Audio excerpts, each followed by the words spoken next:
నిజం చెప్పకపోవడం అబద్ధం, అబద్ధాన్ని నిజం చేయాలనుకోవడం మోసం. ఇది గుర్తుపెట్టుకో, తర్వాత మాట్లాడుకుందాం. మోసాన్ని ప్రత్యర్థులపైకి నెట్టేయడానికి దొంగ సాక్ష్యాలు సృష్టించడం కుట్ర. అటు చూడు బే, యాక్సిడెంట్ జరిగింది, దురదృష్టకరం. అతను ఎవరో కాదు, మా కార్యకర్త. చూడాలని ఉందే, చూడాలని ఉంది. మా ఇంట్లో కొన్ని మేము కోసుకునే దానికి మీ పర్మిషన్ ఏంది?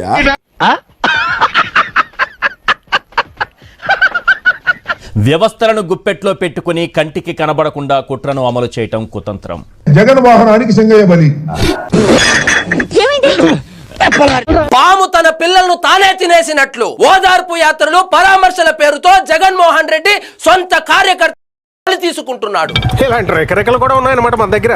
జగన్మోహన్ రెడ్డి గారి వ్యక్తిత్వాన్ని హననం చేయాలి. నీలో బేసిక్ సెన్స్ ఉంటుందనుకున్న ప్రతిసారి నువ్వు నన్ను డిసప్పాయింట్ చేస్తూనే ఉన్నావు. జగన్ విషయంలో చంద్రబాబు తంత్రం ఇదే. నీ పని నువ్వు చూసుకో.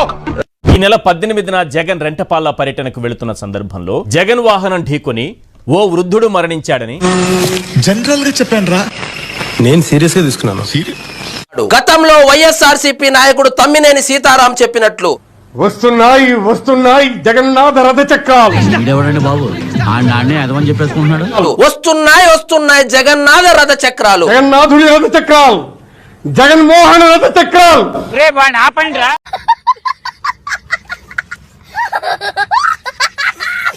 ఆ రథ చక్రాల కింద పడి నలిగి నశించి కృంగి కృషించిపో. ఆవిడ కరెక్ట్ గానే చెప్పిందిరా. చాలా సేపు సస్పెన్స్ తర్వాత నాకు కూడా అర్థమైంది ఏం జరిగిందో దేవుడికి తెలుసు. చక్రాల కింద పడి నలిగి నశించిపోతాడు, కృంగి కృషించిపోతాడు అన్నట్లు. రాసుకోండి, ఇది భవిష్యత్తు ఈ రాష్ట్రంలో.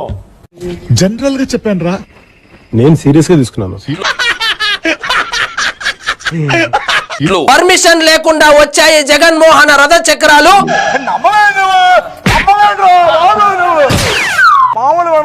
ఆ రథ చక్రాల కింద ఒక పేదవాడి ప్రాణం నలిగి నశించిపోయింది. ఆ కుటుంబ భవిష్యత్తు కృంగి కృషించిపోయింది. ఒక్కసారి మీ అదృష్టాన్ని పరీక్షించుకోండి సార్. ప్రత్యేకించి పరీక్షలు అక్కర్లేదు బాబు, ఎందుకంటే నన్ను దురదృష్టం ఎప్పుడు అదృష్టంలో వెంటాడుతుంటుంది. యోగాంధ్ర కార్యక్రమం ముగిశాక ఓ వీడియోని రిలీజ్ చేశారు. తొక్కేశారమ్మా, లోకల్ పాలిటిక్స్ టాలెంట్ అంతా తొక్కేశారమ్మా. యోగాంధ్ర ఫెయిల్ అయిన తర్వాతనే ఇలాంటి వీడియో ఎందుకు బయటకు వచ్చిందంటే నా దగ్గర సమాధానం లేదు. మరెందుకురా నీకు? కానీ ప్రమాదం జరిగిన రోజున గుంటూరు జిల్లా ఎస్పీ ఏం చెప్పారు? ఆ వృద్ధుణ్ణి ఢీకొట్టింది ఓ ప్రైవేటు వాహనం అని క్లియర్ గా చెప్పారా లేదా? ఏం ఫీల్ ఉండదు మామయ్య. ఎందుకు అంటే అంత రెస్పెక్ట్ నీకు? నువ్వు అందరూ ఎక్కడ ఉంటావు నేను నాకనయా అదనయా నీ లేవులు అది. అవన్నీ గ్రాఫిక్స్ రా. రెడ్ బుక్ అమలు చేస్తున్న పోలీసులే ఆ మాట చెప్పాక అంతకు మించిన సాక్ష్యం ఇంకేముంటుంది? చూడు తమ్ముడు, నీ కుటుంబాన్ని నడీదికి తీసుకొచ్చి వస్తున్నా, నడీదిలో పోయే వాళ్ళందరూ చూసి ఆశ్చర్యపడే లెవెల్కి తెస్తానంటున్నా. పైగా ఎల్లో మీడియా కూడా ఆ పర్యటన మొత్తం కవర్ చేసింది. దేవినేని అవినాష్ అనుచరుడి వాహనం ఢీకొట్టి వృద్ధుడు మరణించాడని రామోజీరావు ఆత్మ రాసుకొచ్చింది. కానీ 3 రోజుల్లోనే మొత్తం తలకిందులైపోయింది. కొత్త వీడియోలు పుట్టుకొచ్చాయి. కర్మణ్యే వాదికా రస్యం చాణక్యం అమాయక మీర్కించం. తొందరించకన్నా ఎందుకు తొందర, వెయిట్. సినిమా కెమెరాలతో షూట్ చేసినట్టుగా, అనుభవంతుడైన కెమెరామెన్ చిత్రీకరించినట్టుగా, చూపించనట్టుగా ఓ వీడియోను రిలీజ్ చేశారు. మీరు నాకు అంత కనిపిస్తున్నారు సార్. ఇంత బబుల్ గమ్ లో ఇంత పొడుగున్నట్టు నాలో ఎంత ఉంది నువ్వు కొంత చూసావు. అది ఏఐ జనరేటెడ్ వీడియోనా, ఒరిజినల్ వీడియోనా? ప్రజల్లో జరుగుతున్న చర్చ ఇది. ఇంకెంత క్లియర్ గా చెప్పిన తర్వాత ఎంగిలి కాన్సల్ దగ్గర కుక్కలా ఇక్కడ ఎందుకు మనం? ఐటీడీపీ ఇచ్చిన తీర్పు ప్రకారం అయితే అది ఏఐ జనరేటెడ్ వీడియో కాకపోవచ్చు. నేను ఎక్కడుంటే నువ్వు అక్కడ చూస్తావేంటి?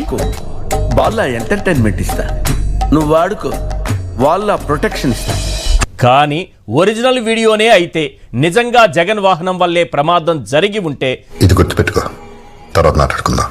జగన్ గారిని అరెస్ట్ చేస్తామన్నారు. అరెస్ట్ చేసి చేసుకోగానే ఉంటాడయా, లోపల ఉంటాడు. అంతకు ముందే ఉన్నాడు 16 నెలలు. ఇప్పుడు కొత్త ఏం కాదు జగన్ కి జైలు. ఎక్కడెక్కడ తింగర్ నా కొడుకులు మనకే తగులుతున్నారు. మరి మన కూటమి ప్రభుత్వం చాలా ప్రశ్నలకు సమాధానం చెప్పాల్సి ఉంటుంది. ఆ వీడియోలో ఉన్నది నిజంగా నిజమైతే జగన్ భద్రతలో ప్రభుత్వం నిర్లక్ష్యం వహించినట్టే. రాక్షస ప్రయత్నాలన్నీ చేశాడు, కానీ జరగలేదు, జరగదు. దరిద్రపు జాతకం. లేదంటే జగన్ కు వస్తున్న ప్రజాదరణ చూసి ఓర్వలేక ఈర్ష్యతో డైవర్షన్ పాలిటిక్స్ చేస్తున్నారని అర్థం చేసుకోవాల్సి ఉంది. మన తలరాత ఎలా ఉంటే అలా జరుగుద్ది. నేను కావాలని మాట్లాడు, నా తలరాత ఈ మాట మాట్లాడాలి, జనంతో ఇలా దింగులు తినాలని రాసి ఉంటేనే తింటాను. గుర్తుపెట్టు. పైలట్ వాహనాలు, రో పార్టీ పోలీసులు లేరని ప్రభుత్వం ఒప్పుకున్నట్టే. వైఎస్ జగన్ ను భూస్థాపితం చేస్తానన్న బాబు కుట్రలో భాగంగానే దీన్ని అమలు చేశారని భావించాల్సి ఉంది. కళ్ళు కాకులతో ప్రియా, కాకులతో ప్రియా అంట. వద్దురా అన్నాను, విన్నావా? ఈ కార్యక్రమం ఇంతటితో సమాప్తం. రేపు ఇదే అలవాసులపై మళ్ళీ కలుసుకుందాం. అంతవరకు సెలవు మరి.